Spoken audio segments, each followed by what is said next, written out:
mon vœu, c'est d'élever notre humanité commune au même niveau que notre obsession sécuritaire. Je ne crois pas qu'on va reculer sur notre quête sécuritaire, mais je crois qu'on peut élever notre humanité au même niveau.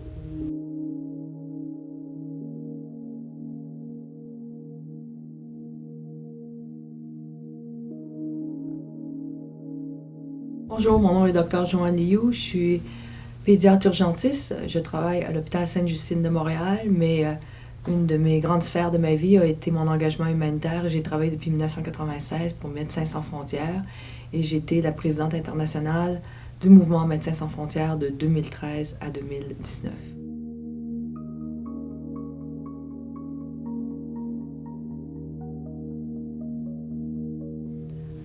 Donc cette année, j'ai eu l'immense privilège d'avoir une œuvre artistique théâtrale intitulée Nos Cassandres, qui a joué ici à Montréal et dans la ville de Québec. C'était une pièce de théâtre qui était inspirée de mon parcours humanitaire. Nos Cassandres, c'est par rapport au fait que Cassandre, le mythe de Cassandre parle d'une personne dans la mythologie grecque qui avait le don de prédire l'avenir. Et à un moment donné, elle s'est fâchée avec un des dieux. Puis les dieux, on ne pouvait pas défaire un de ses dons, mais il a dit, je vais rajouter autre chose. Oui, tu vas prédire l'avenir, mais personne ne te croira. Et donc, le lien par rapport à Médecins sans frontières, pas nécessairement moi, mais je pense par rapport à l'organisation, c'est que c'était à maintes reprises, l'organisation a alerté par rapport à des situations difficiles, des drames, des crises, et de façon générale, la communauté internationale n'a pas pris la pleine mesure de ça, notamment pour l'Ebola, où en 2014-2016, dès le début de l'épidémie, quand ça a été déclaré en mars 2014, on a dit c'est différent, ça va être d'une ampleur différente, parce qu'il y avait des chaînes de transmission qui étaient séparées par plus de 200 km, et personne n'a voulu nous écouter, et ça a malheureusement pris un tournant d'expansion, de propagation exponentielle à la fin de l'été 2014. Et du coup, on s'est retrouvé avec plus de 28 000 cas et 11 000 décès. En sachant que la plus grosse épidémie d'Ebola avant, c'était celle en Ouganda en 2000, qui a eu 400 personnes infectées. Donc tout ça pour dire que c'est le fait que on dit des choses, on partage une inquiétude, on alerte, et les gens n'écoutent pas, les gens ne croient pas.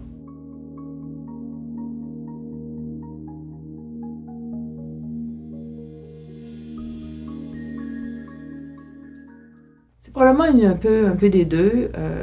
Je crois que ce qu'on sait à travers le temps par rapport à pourquoi une amnésie collective ou c'est une précipitation d'amnésie collective, ça peut avoir différentes origines, mais on sait que quand il y a une crise qui affecte toutes les strates d'une société, c'est extrêmement difficile de revisiter ces événements-là. Et donc, il y a des études qui ont été faites par des chercheurs à Cambridge University qui disaient que si on prend des cas de famine, où on sait qu'à ce moment-là, tous les strates de la société sont affectées, ça peut prendre jusqu'à 10 ans, voire 20 ans, avant de refaire un état des lieux, avant de regarder les leçons qu'on devrait apprendre par rapport à ce genre de crise-là. Donc, souvent aussi, c'est relié au fait que c'est très difficile pour un gouvernement de faire un espèce d'exercice d'évaluation post-mortem, état des lieux, parce que ça pourrait aussi faire perdre une certaine popularité, porter une certaine critique sur leur façon de gestion. Il y a très peu de gouvernements qui ont le désir ou le courage de passer à travers cet exercice-là. Donc souvent, il faut attendre un changement de pouvoir pour que l'exercice se fasse.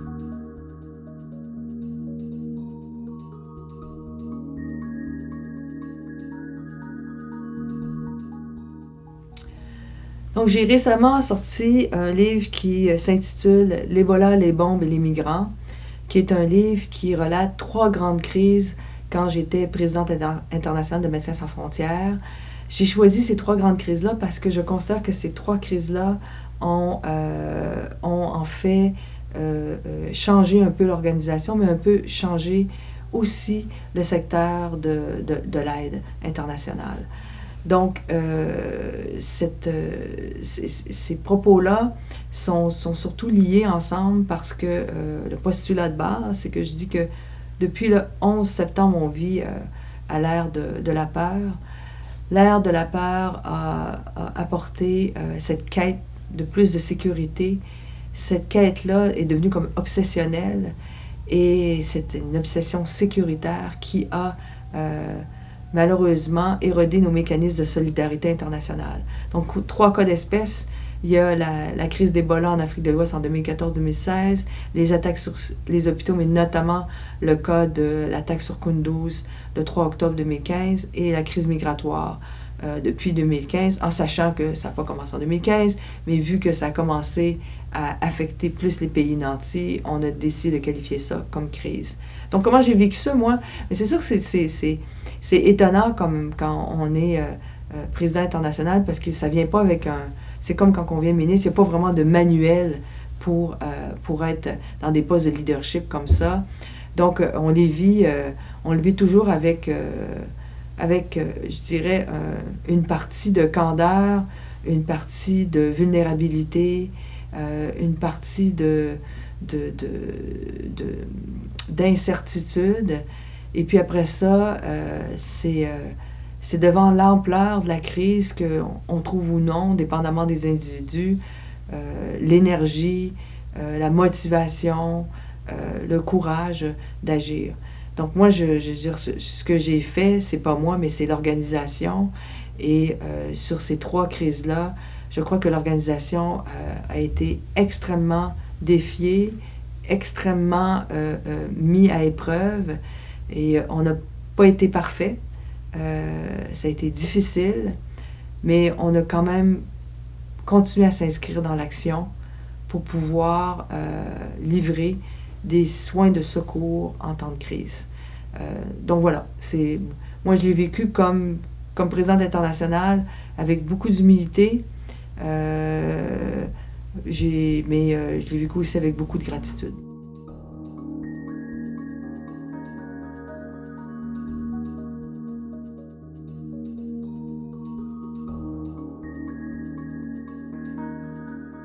Médecins sans frontières avait un centre de traumatologie qui gérait depuis 2011. C'était un centre de traumatologie d'une centaine de lits avec 3 salles d'opération, des soins intensifs de 6 à 8 lits, une urgence et plus d'une centaine de lits d'hospitalisation.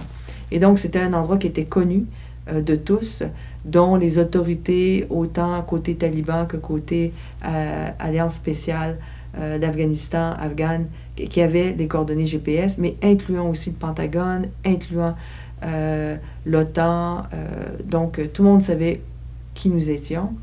Et donc, notre hôpital, qui était vraiment près de la ligne de front, qui était initialement du côté gouvernemental, avec l'avancée de la ligne de front, est passé du côté taliban.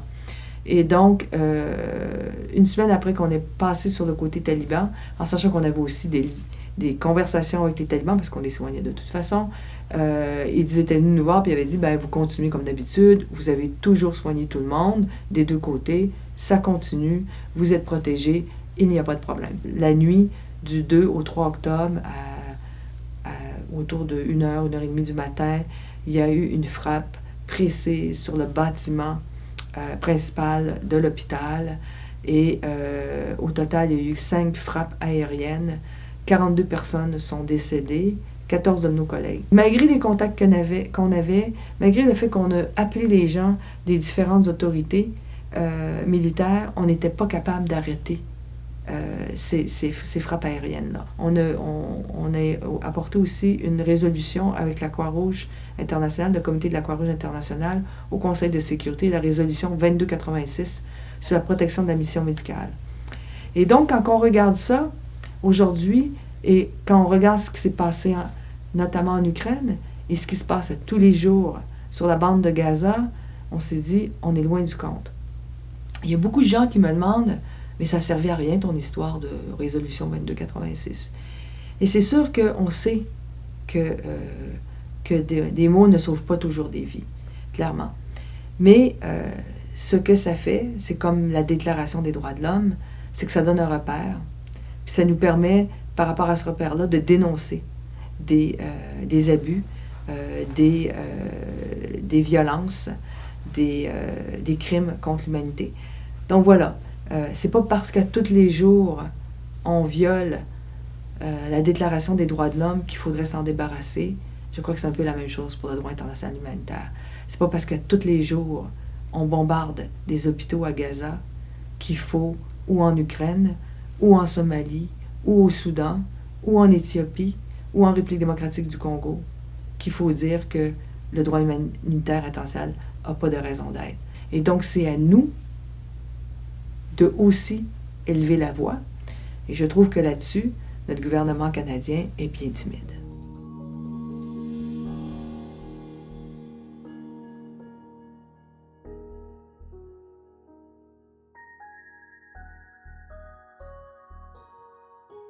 Aujourd'hui, on sait que la gouvernance mondiale a une asymétrie de pouvoir. Si on regarde juste le Conseil de sécurité, les 5 pays qui sont permanents sont des pays, on parle de l'Angleterre, on parle de la France, les États-Unis, la Chine et la Russie. Donc, c'est des pays qui sont quand même relativement bien nantis et qui, aujourd'hui, font la pipe et le beau temps.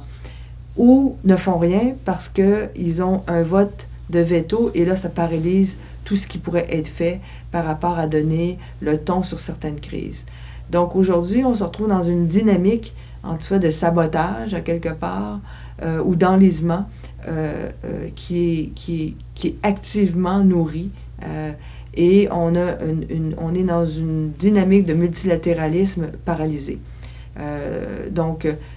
Et ça, ce n'est pas fait par hasard. C'est fait surtout par des nations à hauts revenus ou nantis ou plus de l'hémisphère nord que de l'hémisphère sud.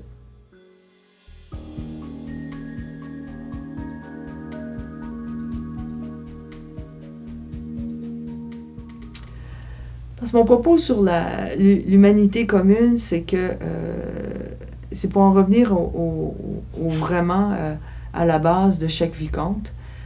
Et que aujourd'hui, qu'est-ce qu'on se rend compte, c'est que on a l'impression que certaines vies sur certaines parties du globe n'ont pas la même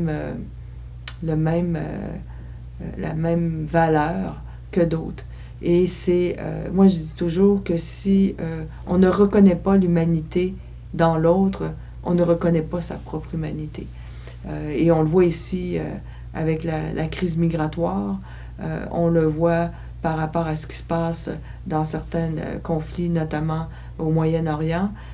Donc, c'est par rapport à ça que j'interpelle notre humanité commune.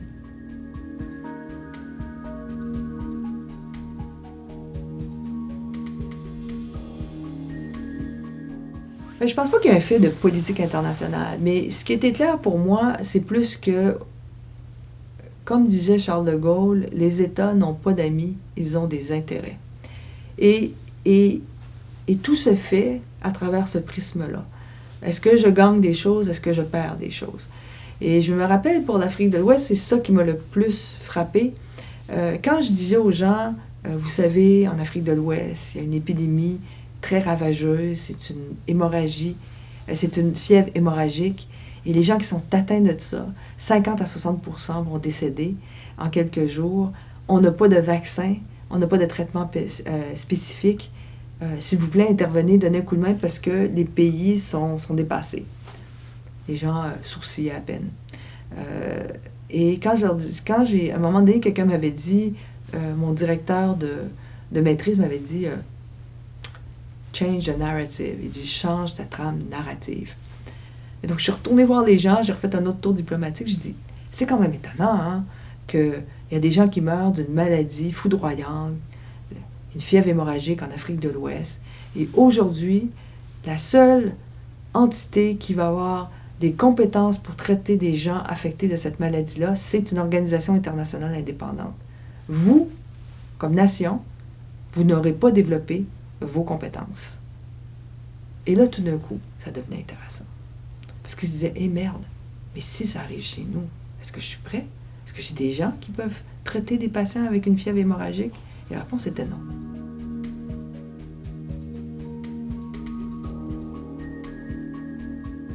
En fait, la responsabilité au Canada, en premier lieu, le gouvernement canadien, c'est pour ses citoyens canadiens. Donc ça, c'est pour ça qu'on vote un gouvernement, c'est pour les citoyens canadiens. Et puis après ça, et le reste, je dis toujours que c'est un petit peu du bonus. Et ça, c'est une façon de comment qu'on se voit par rapport à l'écosystème dans lequel on vit. Et on a eu des dirigeants qui ont plus cru que d'autres, parce qu'ils comprenaient aussi qu'on était très interdépendants et interconnectés. Et on ne l'était pas moins dans le temps de Brian Mulroney qu'on l'est aujourd'hui dans le temps de Trudeau. Mais les gens voient beaucoup leur survie politique à travers des cycles politiques et donc vont souvent investir dans des actions qui vont pouvoir rapporter à leurs concitoyens, à leurs constituants, pour pouvoir gagner des votes. Et c'est sûr que les propos internationaux, rarement, fait gagner des votes. Donc, c'est pour ça que c'est pas jamais en top priorité pour un gouvernement.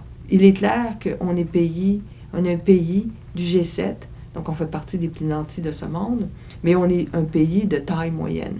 Et souvent, on en revient à ça pour dire oui, mais nous, on n'est pas une force économique, et patati patata.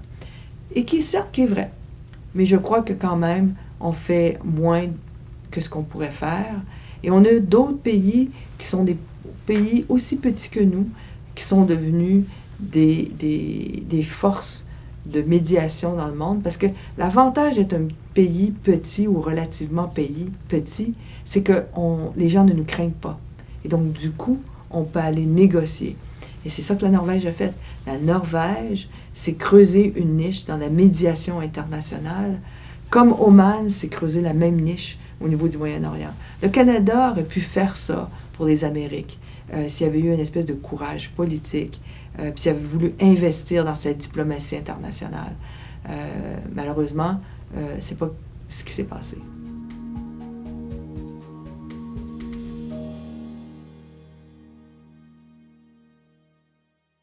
Aujourd'hui, qu'est-ce qui est dommage, voire plus que dommage, mais qu'on doit à quelque part presque dénoncer, c'est comment on parle des gens qui sont en déplacement forcé dans la teneur de nos propos.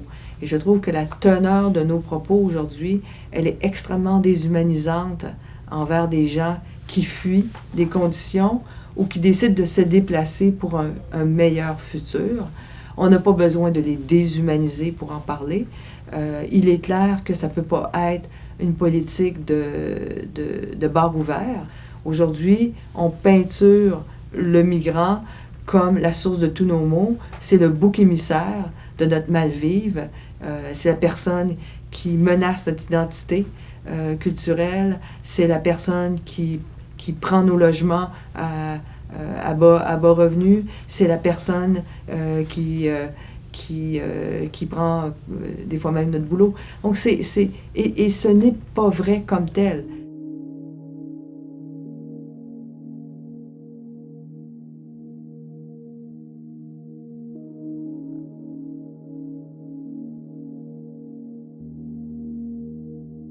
Ce que je peux dire comme humanitaire, c'est que je trouve que ça n'a pas sa place d'avoir des dirigeants politiques qui parlent qui déshumanisent des populations, des communautés. Que ce soit une communauté de nouveaux arrivants ou que ce soit un autre type de communauté. Donc, je crois qu'il faut s'élever au-dessus de ça. Et on le sait, hein, on l'a vécu dans d'autres pays. La première étape de dérapage, c'est de déshumaniser une communauté. On l'a vu au Rwanda, hein, on a appelé les gens des coquerelles. Puis une fois qu'on les a déshumanisés, on peut les abuser. Et c'est pour ça que c'est important de nommer ça et de dire il ne faut pas faire ces dérapages-là.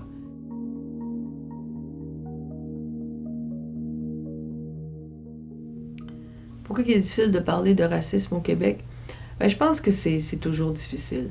C'est parce que ça se ramène à s'examiner soi-même, puis à voir si de façon consciente ou inconsciente, à un moment donné, on a manqué de discernement. Moi, je viens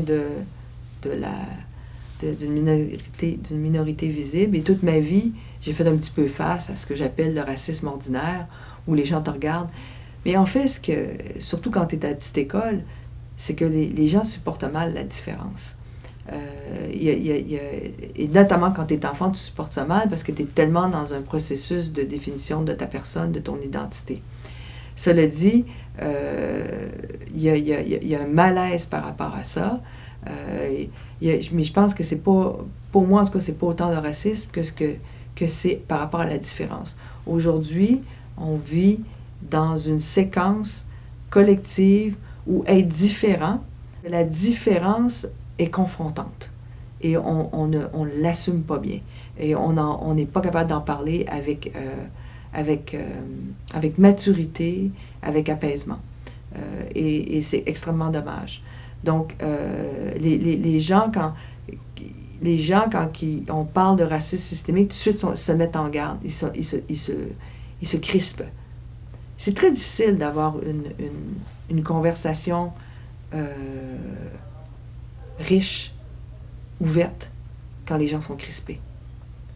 Donc, c'est pour ça que moi, j'aime autant parler de notre tolérance à la différence et comment on embrasse cette différence-là et comment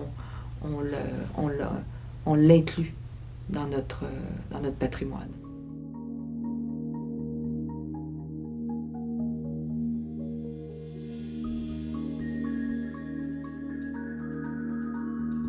Pas autant d'idées fausses que de façon de créer un narratif sur les migrants. C'est extrêmement difficile pour les gens d'avoir une sollicitude envers des gens qui arrivent de l'extérieur quand eux-mêmes sont dans un cas de figure difficile, quand eux-mêmes réussissent pas à finir leur mois, quand eux-mêmes coupent sur les denrées essentielles pour nourrir leurs enfants. Donc, c'est dans ce dynamique-là que là, je trouve que on ne réussit pas à trouver un narratif qui traite de ces sujets-là de façon impartiale, neutre et équitable. Les gens, de façon générale, dans différentes sphères d'influence, que ce soit les médias, que ce soit l'éducation ou que ce soit le domaine de la politique, en traite du sujet pour souvent du capital personnel, quelque part. Et c'est là que je trouve que ça manque de hauteur.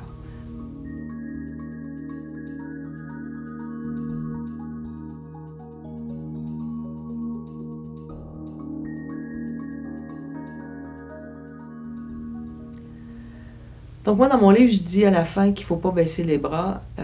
Puis même si on est dans un cas de figure que le multilatéralisme est impotent et que beaucoup des grandes organisations ont de la difficulté à naviguer cette nouvelle ordre mondial, moi, je considère qu'il faut continuer.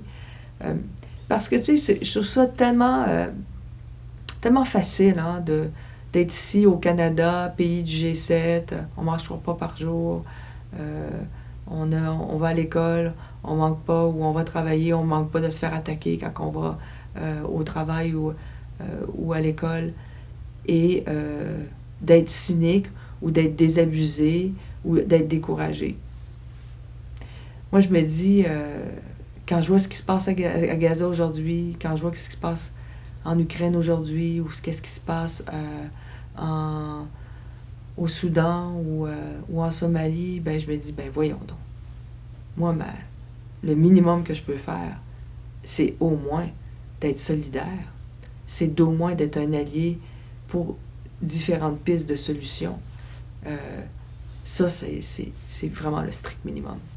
Mais moi, je crois que tout le monde peut faire quelque chose. Que ce soit ici ou ailleurs. Et c'est ça qui est important. C'est de ne pas perdre de vue que en chacun de nous, on a une possibilité de faire une différence pour quelqu'un d'autre, ici ou ailleurs.